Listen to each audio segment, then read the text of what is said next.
नील पटेल ने अपने एक ब्लॉग में लिखा था कि more than 60% businesses fail at Facebook ads. अब उस फेलियर के पीछे के बहुत सारे रीजंस होते हैं, लेकिन आज मैं एक ऐसे रीजन के बारे में बात करूंगा जो अनस्पोकन है या लेस टॉक्ड अबाउट है, लेकिन मुझे लगता है कि अगर कोई बिजनेस सक्सेस के पीछे का सीक्रेट है तो वो यही एक सीक्रेट है। जो भी मैं आज बताऊंगा वो इस बुक से रेफर करके ही बताऊंगा। ये जो कॉन्सेप्ट के बारे में बात करने वाला हूं आपसे, ये बुक है breakthrough advertising. Legendary book है, 1966 में लिखी गई थी। इसके ऑथर का नाम है यूजीन श्वार्ट्ज। अब क्योंकि ये 1966 में लिखी गई थी तो इसका जो लिखावट का तरीका है वो बहुत अलग है, बिकॉज ऑफ कोर्स बिकॉज 1966 में लिखी गई थी। And on top of that, what you want to remember is that this book was not specifically written for Facebook advertising, because Facebook did not even exist yet, right? When this book was being written. So, Facebook के ऊपर नहीं है, but इस book से जितना मैं persuasion के बारे में, influence के बारे में सीखा हूं, मैंने किसी और book से नहीं सीखा। From the perspective of advertising, when you were writing ads, copywriting, consumer psychology, buying behavior, etcetera, सबसे ज़्यादा सीखा हूँ मैं इस बुक से। अब क्योंकि इसका लिखावट का तरीका जो है वो बहुत डिफरेंट है, तो ये आसान नहीं है समझना जो इस बुक में लिखा है। कोई भी एडवर्टाइजर या कॉपीराइटर जो इस बुक को पढ़ चुका है वो आपको यही बोलेगा कि उसको इसको समझने में 1 या 2 साल लग गए होंगे। एंड आज भी ऐसा ही लगता है कि whenever I revisit this book, I still need to know more, I still don't know anything. Crazy book. I am just very lucky that I happen to have this hardcover original copy, one of the copies of this book. And yeah, so आज इसी book से एक concept है जिसके बारे में मैं आपसे आज बात करूँगा, और मुझे लगता है कि वही रीज़न है कि 60% से ज़्यादा बिजनेसेस फेल हो जाते हैं फेसबुक एड्स से अपने बिजनेस को ग्रो करने में, स्ट्रगल करते हैं, चैलेंजेस एक्सपीरियंस करते हैं। और वो कॉन्सेप्ट है something called as mass desire. अब इस वीडियो को अगर आप एंड तक देखोगे तो your mind is going to be blown, so make sure you watch it till the end. इस एक कॉन्सेप्ट को समझ के, जान के, मैंने अ कपल ऑफ फनल्स 0 से 8 फिगर्स तक स्केल करी।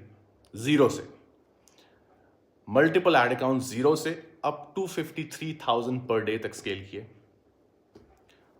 कितने, मेरे ख्याल से 12 या 13 सेल्स पेजेस मैंने लिखे, successful sales pages, and over a dozen viral ads that really not just about engagement on the ads but ad that really got businesses the results they wanted.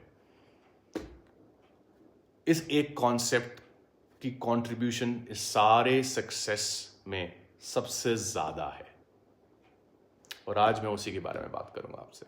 बहुत important video है। तो क्या concept है मास Dzire, और ये उस तरीके से नहीं समझाऊंगा जो टिपिकली शायद आपने कहीं सुना होगा, पढ़ा होगा इसके बारे में। तो मैं आपको एक चीज समझाता हूं। The number one problem I feel why people struggle with Facebook ads is because people just don't understand the importance of catering to the majority and not minority when it comes to winning the game of advertising. Let me explain. Majority और minority को समझना जरूरी है अगर advertising से अपना business grow करना चाहते हो। तो अगर आप माइनॉरिटी के लिए एडवर्टाइज करोगे तो चांसेस बहुत हाई हैं कि एडवर्टाइजिंग के थ्रू आपके बिजनेस की यूनिट इकोनॉमिक्स आपके फेवर में नहीं रहेंगे। आपकी मार्केटिंग कॉस्ट ज्यादा हो जाएगी टू एक्वायर अ कस्टमर, जिसकी वजह से आप प्रॉफिट्स एस्टैब्लिश करने में स्ट्रगल करोगे। आपका P&L रेड में ही रहेगा। हाँ, एक पर्सपेक्टिव है कि you have to work on principles like AOVs and LTVs, that's true. But जैसे कि मैंने बोला कि ये आज का वीडियो एक इस कॉन्सेप्ट के ऊपर है जो मास डिजायर है, जो मुझे लगता है एक रियल सीक्रेट इंग्रेडिएंट है बिहाइंड एनी बिजनेसेस सक्सेस। तो आज मैं उसी के बारे में बात करूंगा, उन AOVs LTVs के बारे में बात नहीं करूंगा, इवन तो वो भी इंपॉर्टेंट है। लेकिन सबसे बड़ा चैलेंज जो मुझे लगता है जो लोग एक्सपीरियंस करते हैं, इसका रीजन क्या है कि लोग चैलेंज एक्सपीरियंस करते हैं to win the game of Facebook ads, is because वो ये मास डिजायर के कॉन्सेप्ट को ठीक से नहीं समझते। माइनॉरिटी मेजॉरिटी के बारे में एक चीज समझाता हूं। What is more, 1% of 1 crore or 1% of 10 lakh? What is more? The reality is हमें लगता है कि अगर मैं माइक्रो निश कर दूंगा या कर दूंगी तो चांसेस बहुत हाई हैं कि मेरे को सक्सेस मिल जाएगी। तो अब एक चीज समझाता हूं, डिपेंड करता है बिजनेस टू बिजनेस। अगर मैं एक सर्विस बेस्ड बिजनेस रन कर रहा हूं तो चांसेस हाई हैं कि मैं माइक्रो निश करके सक्सेस हासिल कर लूंगा या कर लूंगी। लेकिन एक और कंडीशंस अप्लाई। एक और चीज, it also depends on who your target demographic is. आप कौन सी कंट्री को टारगेट कर रहे हो, उस पर भी ये चीज डिपेंड करती है कि आपको सक्सेस मिलेगी या नहीं मिलेगी, या unit economics wise is it going to be profitable or not profitable for you to micro niche and then present yourself and your offer or your product. ये सर्विस बिजनेस के बारे में। सिमिलरली अगर मैं बोलूं D2C के बारे में, अगर ई-कॉमर्स कर रहे हो, health and wellness product sale कर रहे हो, ग्रूमिंग प्रोडक्ट सेल कर रहे हो, कपड़े सेल कर रहे हो, कुछ भी, वी हैव टू अंडरस्टैंड कि माइक्रो निश करना is not the only solution. However, if you do it the right way, then you can get some results in the start. But समझाता हूं वो भी क्या तरीका है। So minority majority को समझना बहुत जरूरी इसलिए है that we have to speak to the majority and not the minority in our advertising. अगर मैं minority से बात करूंगा, मतलब ऐसी चीजें बोलूंगा जो बहुत कम लोग जिससे रेजोनेट करते हैं, ऐसे मार्केटिंग मैसेज दिखाऊंगा जिससे बहुत कम लोग रेजोनेट करते हैं, उस तरह से उन चीजों को बोलूंगा जिससे बहुत कम लोग रेजोनेट करते हैं, तो चांसेस हाई हैं कि मेरा प्रोडक्ट ग्रो, मेरी एड्स से मुझे रिजल्ट्स नहीं आएंगे। कॉमन सेंस वाली बात है। अब कैसे डिसाइड किया जाता है माइनॉरिटी मेजॉरिटी? यह समझना होगा कि हम किस डेमोग्राफिक को टारगेट कर रहे हैं, हमारी कंट्री क्या है, हम किस कंट्री को टारगेट कर रहे हैं, हम किस ज्योग्राफिकल एरिया को टारगेट कर रहे हैं। इन चीजों पे क्लैरिटी होनी बहुत जरूरी है, एंड इन चीजों को दिमाग में रखना बहुत जरूरी है जब एग्जीक्यूट किया जा रहा है प्लान ऑफ एक्शन। अगर मैं इंडिया को टारगेट कर रहा हूं और मेरा प्रोडक्ट इंडिया के लिए बनाया गया है, तो मुझे इंडिया की मेजॉरिटी ऑडियंस के लिए और मेजॉरिटी ऑडियंस की तरफ उसको चैनल करना है। माइनॉरिटी की तरफ नहीं, मेजॉरिटी की तरफ। Not minority, majority. इंडिया में मेजॉरिटी वो नहीं है जो हमें लगता है। अब गलती जो मुझे लगता है जो लोग करते हैं, जो मैं करता था, जो जिसकी वजह से मैंने काफी स्ट्रगल किया to get my initial breakthrough, वो ये है कि हम इंटरनेशनल मार्केट से जाके सीखते हैं और सीधे का सीधा उठा के उसको रेप्लिकेट कर लेते हैं, कॉपी पेस्ट, और सोचते हैं कि इंडिया में चल जाएगा। बट ऐसा होता नहीं है। इसका सबसे बेस्ट एग्जाम्पल मैं आपको दे सकता हूं सलमान खान की movies. Look at Salman Khan and you may not even like him. I like him, but you may not like him. And there are a lot of people I know personally who don't like him. बहुत ही ज़्यादा mass appeal वाली movies होती हैं। उनकी story line आपको शायद अच्छी नहीं लगेगी, VFX अच्छा नहीं लगेगा, एडिटिंग अच्छी नहीं लगेगी, गाने शायद अच्छे नहीं लगेंगे, whatever, और आपको लगेगा कि बेकार मूवी है एकदम। लेकिन बॉक्स ऑफिस रिपोर्ट की बात करो तो उनकी कोई मूवी फ्लॉप नहीं होती, नंबर 1 होती है। How come? Because his entire brand's positioning, which is he himself, is very majority, not minority. अगर आप किसी एक मेथड एक्टर को देखोगे तो वो माइनॉरिटी को केटर करेगा फॉर इंस्टेंस। सो क्रिटिक्स बहुत तारीफ करेंगे, रिकग्निशन जरूर मिलेगी, काम अच्छा करते होंगे, कोई शक नहीं है उस पर। लेकिन अगर पैसों की बात करो तो सलमान खान है, क्योंकि मेजॉरिटी है। माइनॉरिटी को केटर नहीं कर रहे हैं, मेजॉरिटी को कर रहे हैं। कभी कभी मुझे लगता है इस कॉन्सेप्ट को अग्री करने की, मतलब is to agree to this concept और come at terms with it, ego clash भी होता है। क्योंकि मेरे को भी जब ये रियलाइज होना शुरू हुआ, जब मैंने ये बुक पहली बार रेफर करी और समझने की कोशिश करी, तो काफ़ी कॉन्सेप्ट्स ऐसे थे जो मेरे कन्वेंशनल विजडम के अगेंस्ट थे, जो अभी तक मुझे सिखाया गया, समझाया गया।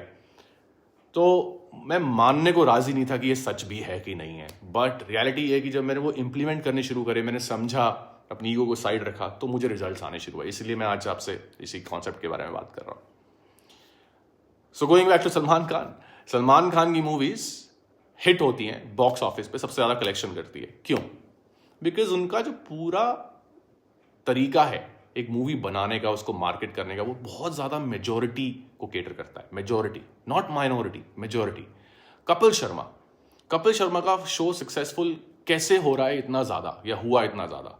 Because it caters to majority, not minority. Now, mind you, when I say majority, I mean India में मेजोरिटी को टारगेट किया जाता है। इंडिया में तब जाके वो इस लेवल का कलेक्शन कर पाते हैं, या इस लेवल का पैसा बिजनेस कर पाते हैं, इस लेवल का पैसा कमा पाते हैं, क्योंकि मेजोरिटी को टारगेट कर रहे हैं इंडिया में।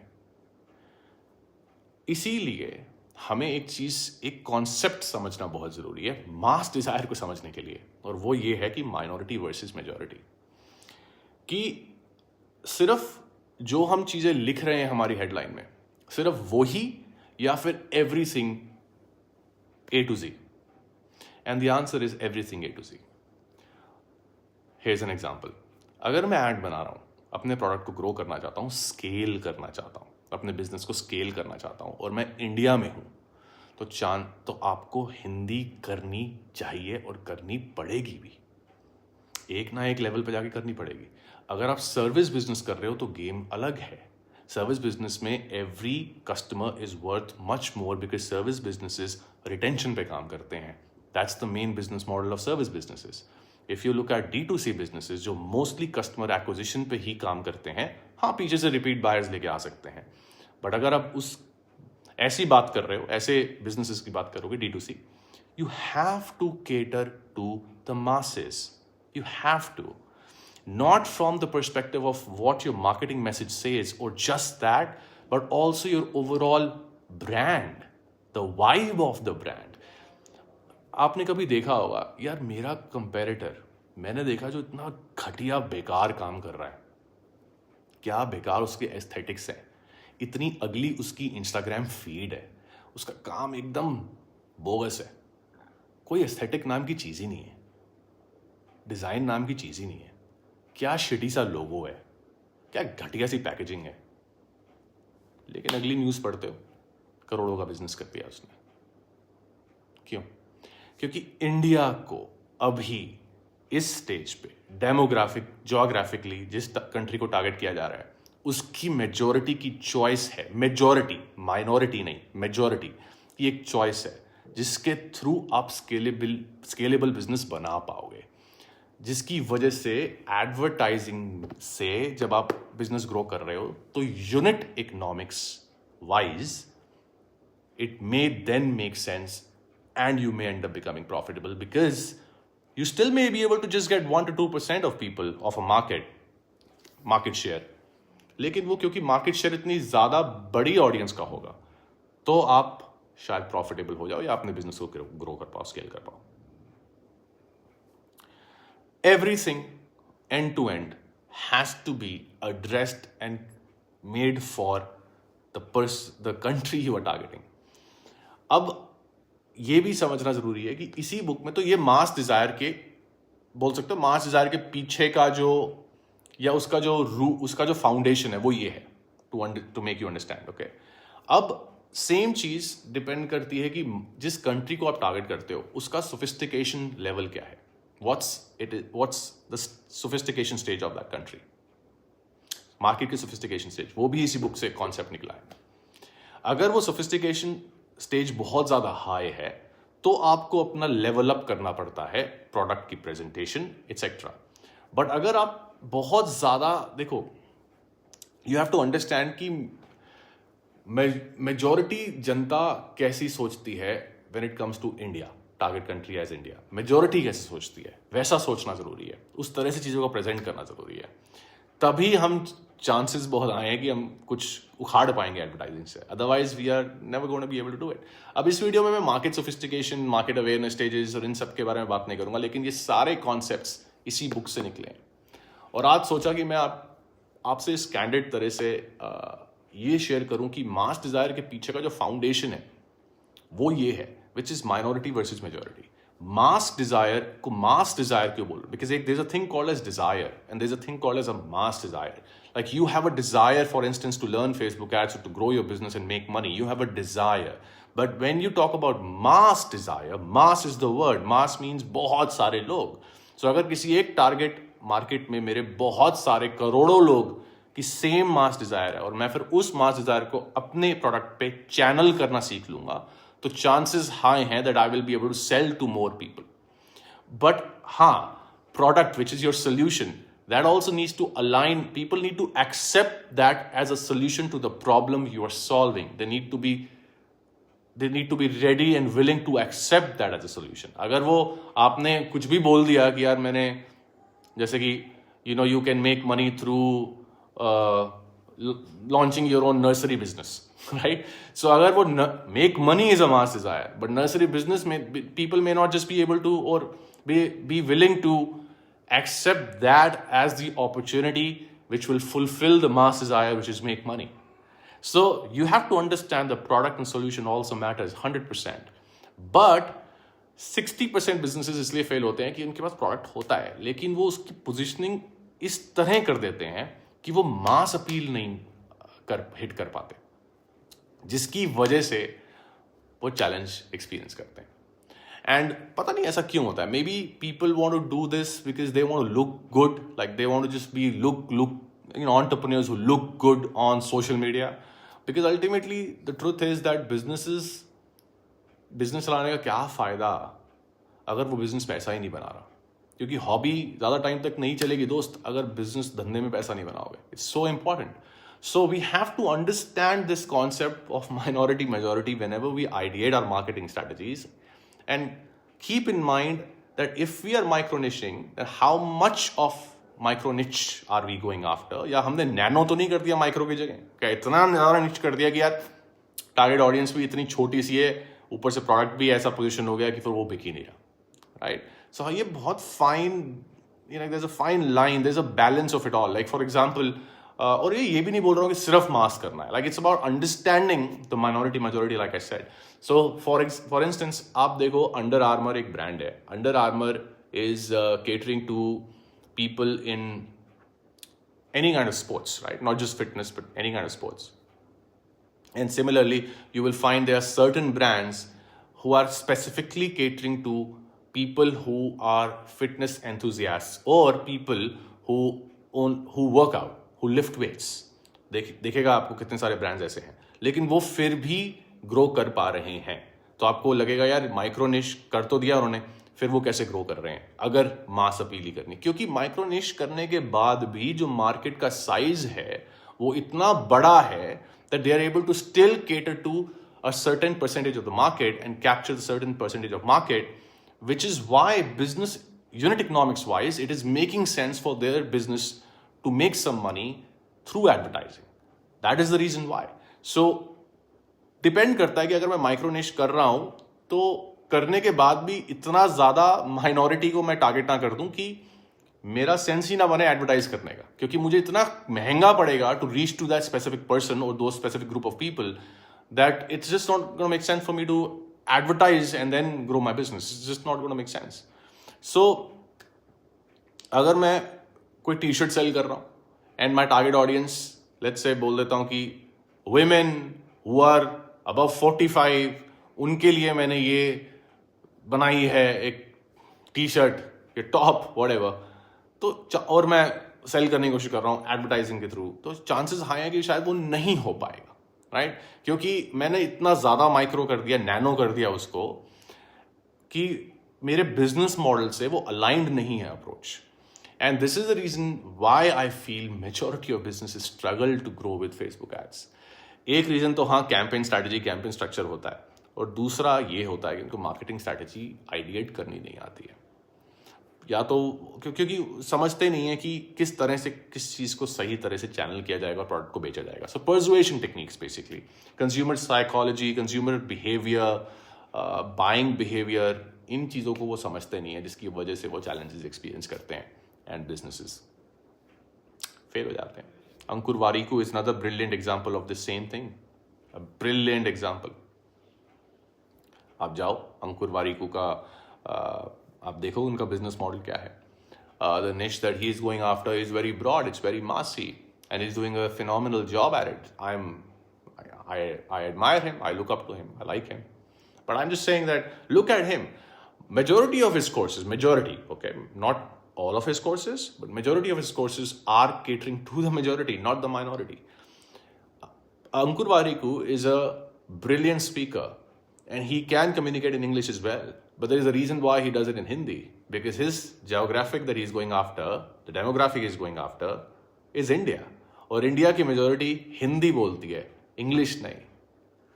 This is one fact that I see people failing to realize. And maybe because they need to impress others through the work they are doing. You know, कि यार हिंदी बोल के मैं एडवर्टाइज करूँगा तो बहुत क्रिंज लगेगा. बॉस, उसी से बिजनेस चलेगा, वहीं से पैसा आएगा. क्रिंज लगेगा, अरे भाड़ में जाए क्रिंज लगेगा. Business needs to make money so that you can pay salaries, you can take home some money and enjoy what you're building. Ultimately तो यही है ना. पैसा सब कुछ नहीं होता, लेकिन पैसा वो बहुत सारी चीज़ें सॉल्व कर देता है. पैसा ना होना आपकी तरफ खींच के लाता है, तो पैसा होना भी ज़रूरी है. सो आई थॉट कि आज इस वीडियो में यही मैं शेयर करूँगा. बताना ये वीडियो कैसा लगा, एंड कोई क्वेश्चन हो ज़रूर पूछना.